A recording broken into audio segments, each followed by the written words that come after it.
Mga kapasyon, magandang araw. Huwag galoing manood, pag-subscribe sa aking YouTube channel. At linggo-linggo po'y mabibigay ako ng dagdag kaalaman para sa lahat.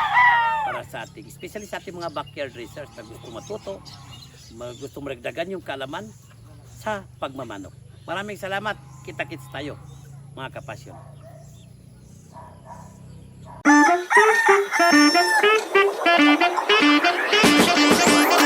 Araw mga kapasyon, andito tayo ngayon sa aking munting farm dito sa Cambinocot, Cebu City. At ito yung mga bagong kuha natin galing sa hardening pin.